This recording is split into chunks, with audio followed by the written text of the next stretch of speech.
Quería empezar con una ilustración porque mi mente es muy imaginativa y yo necesito siempre traducir a mi mente en mis palabras las cosas. Entonces siempre me imagino cosas.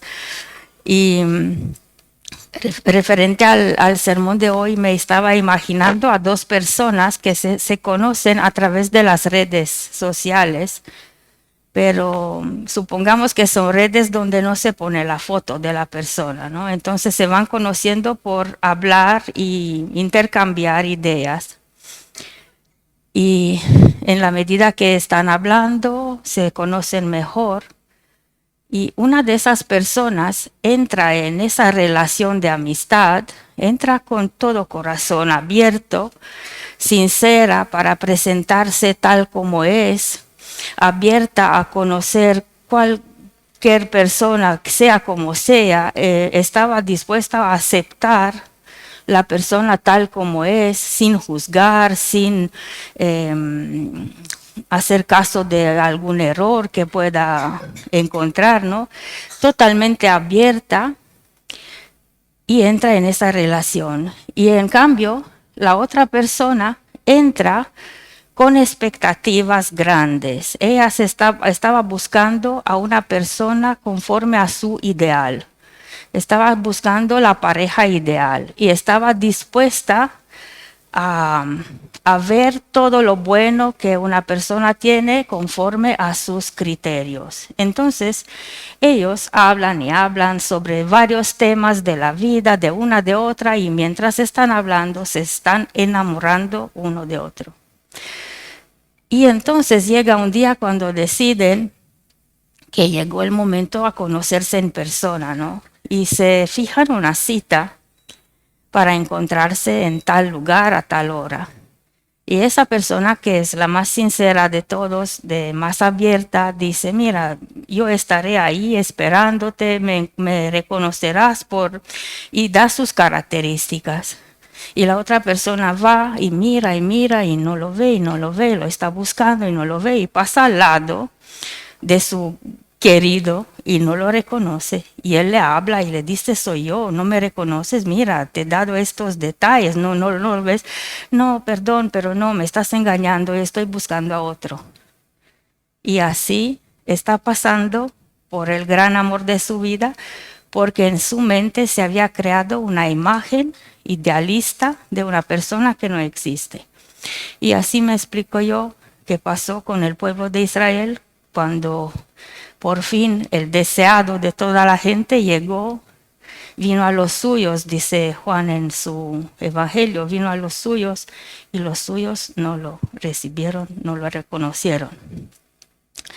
Esa es la historia, pero vamos a ver cómo se llegó a esto. Todo empieza en el cielo.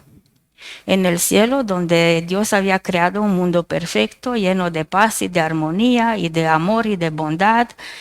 Y todo estaba bueno conforme a Génesis, ¿no? Dios miró a su creación y vio que todo estaba bueno. Pero lo que pasó es que en un día, es un misterio, no se lo explica, no se puede explicar cómo fue que en el corazón de un querubín perfecto como era Lucifer, en su corazón se llenó de egoísmo, de orgullo, de soberbia, de maldad, de mentira, de todo el malo que podía haber en su corazón, y él, Satanás, se rebeló en contra de Dios. Prácticamente lo que Satanás quería era enaltecer a sí mismo, ponerse a sí mismo en primer lugar en el cielo, ocupar el lugar de Dios, es lo que quería. Y porque en su corazón había maldad, lo que intentaba hacer, proyectar esa maldad, esas características malas sobre Dios. Empezó a acusar a Dios de ser tirano, de ser egoísta, de ser mentiroso, no sé, de varias acusaciones que estaba proyectando sobre Dios, que es injusto. Y no solamente Satanás pensaba esto, sino consiguió engañar a muchos ángeles del cielo y los convirtió en rebeldes en contra de Dios. Así empezó todo. Y ese pecado que entró en aquel momento en el universo, prácticamente ese pecado afectó a la humanidad también, porque Satanás consiguió también engañar a los primeros hombres y ellos cayeron en la trampa de la serpiente y pecaron. En ese momento, cuando el pecado entró en el mundo, podemos decir que se cortó la luz que Dios estaba difundiendo en todo el universo y la tierra se oscureció en el sentido espiritual porque el sol seguía dando su luz durante el día, la luna seguía durante la noche, pero la luz espiritual se había apagado. Entonces la tierra se quedó en unas tinieblas espirituales. Y la única posibilidad de retraer, o no sé cómo decir, de reiluminar a la tierra con la luz de Dios, la única posibilidad era de quebrantar el engaño de Satanás, demostrar que Satanás no tiene razón y que Dios es el verdadero soberano gobernante del cielo y que Dios tiene sus principios, sus características que no cambian y no fallan, que es perfecto. Se tenía que mostrar esto. Pero no se podía hacer con la fuerza, porque los principios de Dios son en contra de la fuerza. Decimos que Dios es amor, entonces todo se tenía que hacer con amor. Aunque hablamos en términos militares, porque decimos que había un conflicto, una guerra en el cielo, y decimos que Dios tenía sus ejércitos, y que se han dado batallas, y que se han usado armas, y que se tenía que conquistar terreno, ¿no? Todos estos términos militares se están usando, pero no en el sentido propio de un ejército militar, sino en un sentido espiritual. Porque cuando hablamos de conflicto de ideología, de cómo se entiende la ideología de Dios, ¿no? Sus principios, su ley, es una cosa de interpretar a Dios. Cuando hablamos de ejércitos, hablamos de las personas, sea humanas o celestiales, que son del lado de Dios y están luchando y haciendo este servicio a Dios. Y cuando hablamos de conquistar territorio, hablamos de conquistar el alma de cada uno de los rebeldes, ¿no? Porque se tenían que devolver a los rebeldes a Dios. Se habían apartado, se habían rebelado en contra de Dios y ahora se tenían que devolver al estado inicial. Cuando hablamos de armas, también hablamos de armas espirituales. Por ejemplo, nosotros como cristianos decimos que nuestra arma es la palabra de Dios. Es una batalla de palabras, de ideas, no es una batalla de puños y golpes. Bueno, y entonces se tenía que restablecer el estado perfecto de antes de la rebelión, de antes que el pecado pueda manchar esa parte de la creación. Y en el cielo tuvo un consejo donde se estableció que el único que había en todo el universo capaz de hacer ese trabajo, de restablecer la paz, la justicia, la luz, la verdad, todo lo que se había perdido, el único era el Hijo de Dios, que nosotros llamamos Jesús. Ese consejo que digo yo que había un consejo, esa decisión de llamar a alguien capaz de hacer esa obra, no se ha tomado en un momento de crisis Por ejemplo, cuando el hombre pecó, Dios no tuvo que pensar, ay, ahora qué hacemos porque mira, tenemos un problema y hay que resolverlo. Esto fue hecho antes de la creación, cuando solamente había Dios y nadie más. Entonces Dios en su misterio, ¿no? Porque no sabemos explicarlo bien, pero sabemos que Dios tiene una presciencia, una previsión, una providencia, ¿no? Un conocimiento de toda la eternidad, y él sabía que esto pasará. Entonces ha tomado medidas previas, porque si cuando pasa sean preparados y tengan un plan. Y el plan era esto: que Cristo iba a venir a la tierra para sacrificarse en favor de la humanidad y pagar el precio del pecado que se tiene que pagar.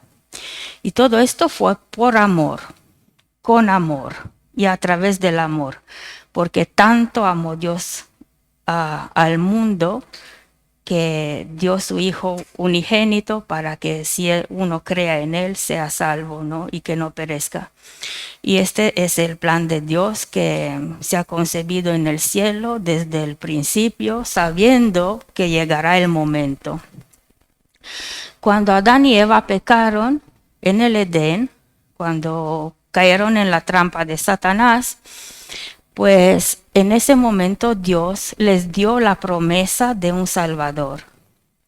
Y prácticamente la promesa fue dada directamente a Satanás. En Génesis 3:15, Dios hablando con la serpiente, le dice que pondré enemistad entre tú y la mujer. Pondré enemistad entre tu simiente y su simiente, y él te herirá, te aplastará la cabeza y tú le herirás el talón. Entonces fue dada esa promesa, que de los descendientes de esa mujer, Eva, que era la madre de toda la humanidad, pues de su descendiente llegará un Salvador. Imaginémonos a Eva dando luz a su primer hijo, pensando que él será el Salvador, ¿no? Con cuánta esperanza y alegría había mirado a su hijo, pensando que es el Salvador prometido, pero no lo fue, ni el primero, ni el segundo, ni el tercero. Pasaron muchos años, Adán y Eva murieron sin conocer al Salvador prometido, pero esa promesa se tenía que mantener firme en el corazón de la humanidad, porque todavía no había llegado el momento que el Salvador venga. Entonces Dios tuvo que dar varias veces la promesa a través de los patriarcas, a través de los profetas, para que la promesa sea continuadamente guardada en el corazón del hombre, que ellos tengan la esperanza del Salvador, que lo esperen con paciencia y con anhelo, que algún día pueda llegar y que la gente sea preparada para recibirlo, ¿no? Y para que el plan pueda ser puesto en marcha, pues Dios eligió un pueblo, porque hemos dicho que la tierra estaba en oscuridad, en tinieblas espirituales. Ellos se les había cortado la luz de Dios. Ya no tenían un conocimiento muy fuerte y claro de Dios. Entonces Dios eligió un pueblo que sea el pueblo que lo representa, el pueblo que escucha de Dios sobre todas las otras cosas que hay. Ese pueblo tenía que conservar tanto la promesa como la esperanza. Ese pueblo tenía que guardar el conocimiento de Dios que había recibido. Ese pueblo tenía que ser como la luz de Dios resplandeciendo en el mundo. Él tenía que ser un modelo, y que todos los demás que estaban en oscuridad vean este modelo, anhelen este modelo, deseando este modelo, y podrían ser atraídos a Dios, ¿no? A su conocimiento. a ese pueblo también se le entregó unos símbolos que mostraban hacia el Salvador que iba a venir. Y hasta que venga, hasta que el Salvador venga de verdad, pues hasta entonces el pueblo tenía que representarlo a él a través de esos símbolos rituales religiosos que estaban practicando. Y esa era la misión del pueblo de Dios.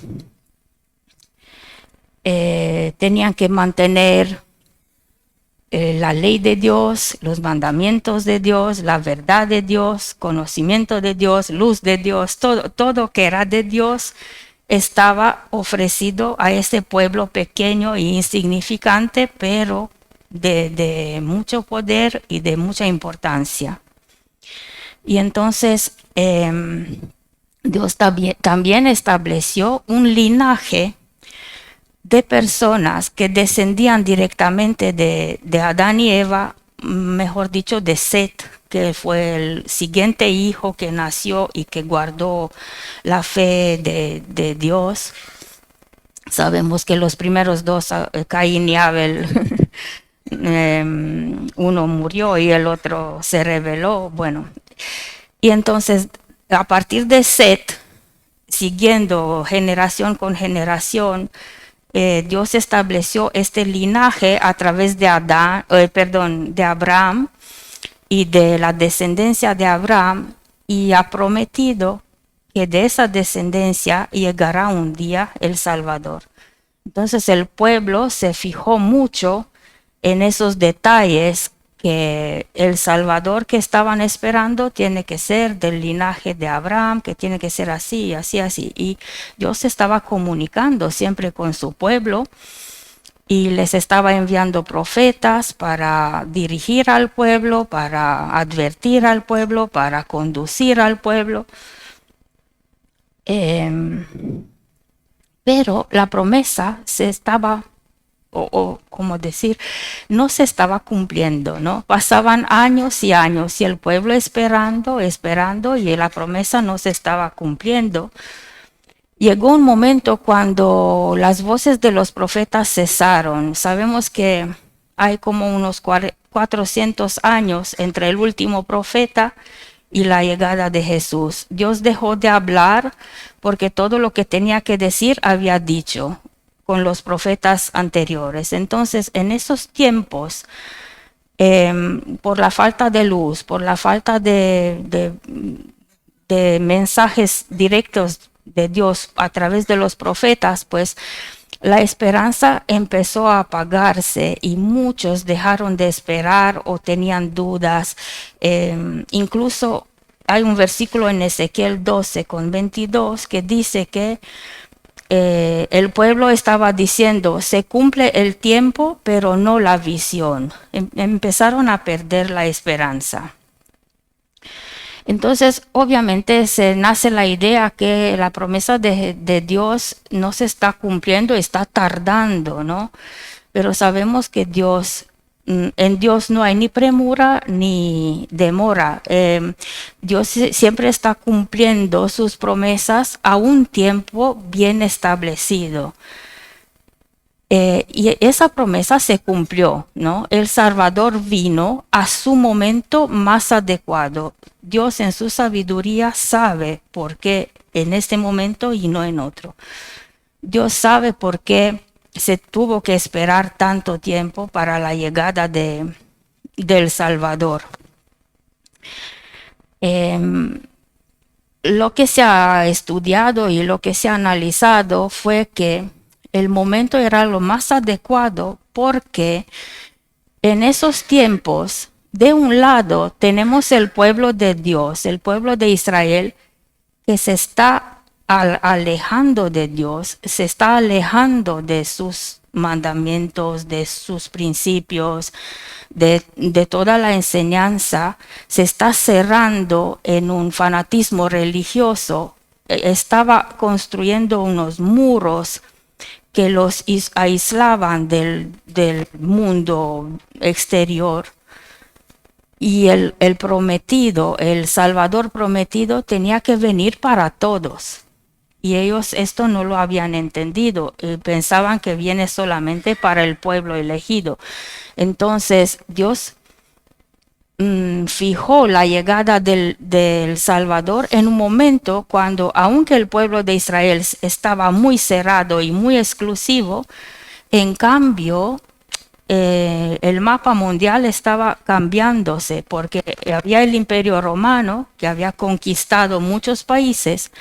Entonces el Imperio Romano había unido bajo el mismo gobierno todas esas naciones que fueron conquistadas por el imperio. También había un idioma que se había extendido en todos los países, era el idioma griego, que fue aceptado como idioma internacional, digamos. Todos los escritos, la cultura se estaba traduciendo al griego, incluso las escrituras judías estaban traducidas al griego. En ese contexto, el mundo que no era judío tenía acceso al conocimiento de Dios porque había estudiosos, no los llamamos científicos, ¿cómo llamarlos? Los sabios de aquel tiempo, ¿no? Los filósofos que estaban estudiando las escrituras judías y aunque no tenían toda la explicación y no conocían los misterios de los símbolos y todo, pero los estaban estudiando, las profecías se estaban estudiando. Por causa de las conquistas y por causa de la rebelión de los judíos en el pasado, ¿no? En la historia judía, ellos habían llegado a ser llevados en cautiverio en Babilón, por ejemplo, ¿no? Estaban esparcidos los judíos por el mundo, muchos vivían en otros países. Y entonces este era el contexto donde aunque el pueblo judío había fallado en representar a Dios hacia todo el mundo, pero todo el mundo se estaba abriendo y estaba llenándose del conocimiento que los judíos guardaban solamente para ellos. Pero aún así había infiltraciones de esos conocimientos. Entonces cuando Jesús por fin vino, el mundo estaba, digamos, la hermana White dice, estaba maduro. Se estaba madurando la tierra y estaba maduro para recibir al Salvador. Pero ¿qué pasó con el pueblo judío? ¿Por qué ellos han fallado en su misión? Empezando con muchos años atrás, empezando a esperar el Salvador prometido, el Mesías que iba a venir, estudiando las escrituras, las profecías, estaban guardando esta esperanza. Pero infelizmente el pueblo judío no obedeció a Dios completamente. Ellos vivían de obediencia a desobediencia, otra vez obedeciendo, otra vez desobedeciendo. Ellos estaban muy influenciados por el mundo alrededor de ellos, por el mundo pagano. Se sentían atraídos a veces hacia los ídolos de los paganos, a sus costumbres, a su manera de vivir. Estaban dejando de lado la fe en Dios y estaban adoptando otras influencias, otras religiones. No les gustaban a veces los mandamientos de Dios, estaban queriendo las cosas a su voluntad. Y por causa de esa desobediencia, ellos llegaron a ser llevados en Babilón, en cautiverio. Ahí muchos perdieron la fe, pero no todos, porque siempre Dios está conservando almas firmes y fieles que llevan siempre la esperanza más allá. Nunca se ha perdido la esperanza, pero estaba guardada en pocas almas, no estaban todos al lado de Dios. También ellos empezaron a perder de vista los símbolos que se le habían dado. En vez de utilizar esos símbolos para recordar al Salvador, a quien representaban y a quien estaban esperando, pues ellos se fijaron también solamente en las formas. Estaban haciendo los sacrificios por sacrificio y nada más, sin entender el significado. Incluso estaban añadiendo eh,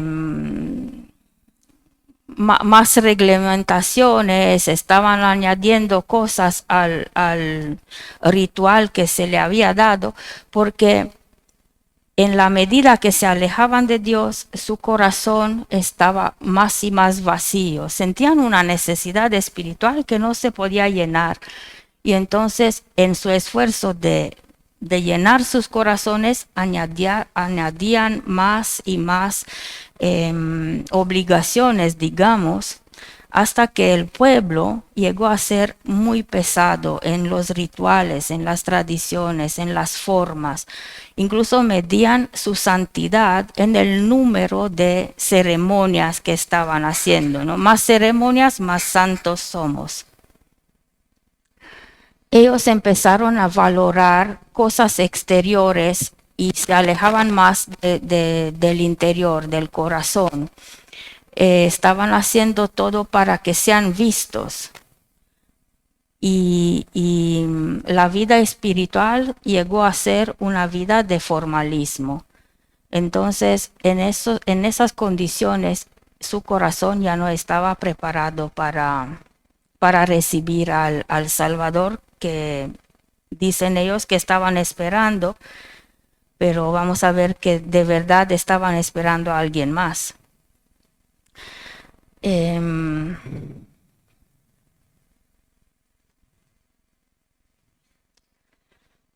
Entonces, en este contexto, que cuando el pueblo estaba perdiendo el rumbo, se estaba alejando de Dios, estaba haciendo las cosas solo para que sean hechas, sin pensar en el que todo esto estaba representando, en esos momentos ellos fueron conquistados por el Imperio Romano.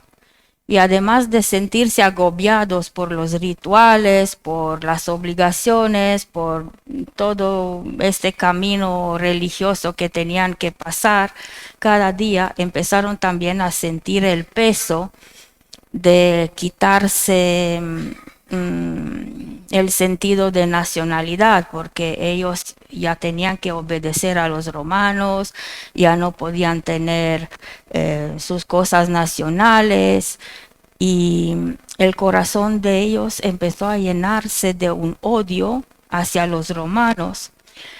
Y también estaba creciendo un orgullo nacional, porque lo que ellos más deseaban era establecer de nuevo el reino judío, ¿no? De liberarse de la dominación romana.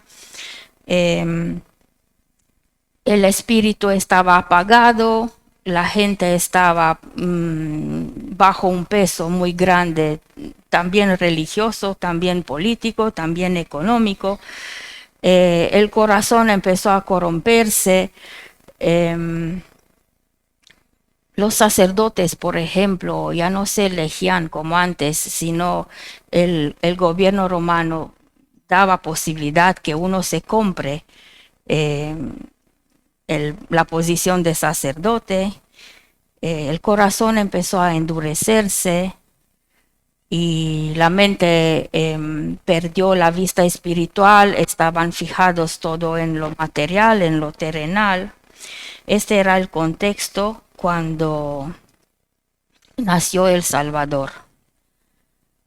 Y prácticamente ellos, cuando Jesús vino, no lo reconocieron, porque ellos no estaban esperando a un niño, estaban esperando a un guerrero que los libere de los romanos. Ellos no esperaban a un humilde, a un manso, estaban esperando a un fuerte, a una expresión del orgullo nacional. No esperaban un cordero, sino un león. No esperaban a un mártir, sino un conquistador triunfante. No esperaban el pan del cielo, sino esperaban el pan de cada día. Cuando Jesús vino, ellos no lo reconocieron porque a lo largo de todo este tiempo, desde que Dios ha elegido el pueblo y hasta que se cumplió el tiempo para que el Salvador venga al mundo, en ese tiempo el pueblo judío se había apartado de la imagen inicial de Dios. Ellos tenían que guardar la imagen de Dios. Y en su mente había este cambio y lo que ellos guardaban era la imagen de otro. Exactamente como he dicho al principio, que sin conocerse, sin verse nunca, uno se imaginaba al otro de alguna manera y cuando lo vio en su realidad ha dicho, no eres tú porque yo espero a otro. Exactamente es lo que pasó con el pueblo judío. Y entonces, infelizmente, el prometido Emmanuel, Dios con nosotros, cuando vino, no fue recibido de su pueblo. Pero Dios, en su sabiduría, sabía que hay almas firmes en todo el mundo, esparcidas en todo el imperio romano, que estaban anhelando al verdadero Salvador, que estaban deseando, ¿no? El esperado, el deseado de toda la gente, ¿no? Estaban esperando y estaban con corazón abierto y anhelando a conocerle. Y cuando de verdad vino, Él tocó los corazones que de verdad lo estaban esperando. Y a los otros, algunos pasaron al lado sin reconocerlo, algunos se pararon un momento y puede ser que se han dado cuenta. Y así fue. Entonces Dios estableció muy bien el momento de la venida de Jesús. No vino prácticamente para los judíos, sino vino para todo el mundo, para los que estaban preparados a creer en Él, a aceptarlo como su Señor. Me gustaría llamar la atención que también nosotros estamos esperando. Estamos en una espera de la segunda venida y quiero que cada uno se pueda preguntar en su corazón a quién estoy esperando.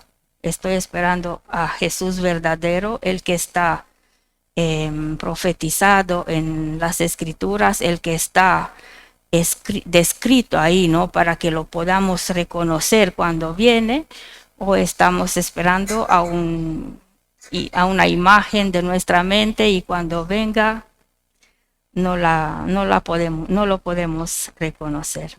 Que Dios nos ayude, que en nuestro corazón nazca de verdad Jesús y no otro. Amén.